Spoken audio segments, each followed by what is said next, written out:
Un operativo levado a cabo pola Policía Local de Rianxo e a Brigada de Obras Municipal, xunto con varios membros da Coordinadora para o Estudo dos Mamíferos Mariños, a CENMA, permitiu rescatar esta mañá 4 golfiños que quedaron varados nas inmediacións do porto de Taragoña, xunto á ponte da autovía da Barbanza, coa baixamar.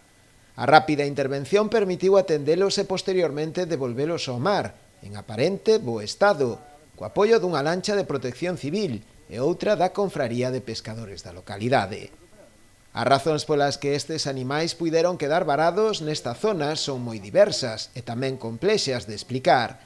Non é habitual que aparezan en zonas tan interiores da ría, polo que todo apunta a que puideron quedar desorientados.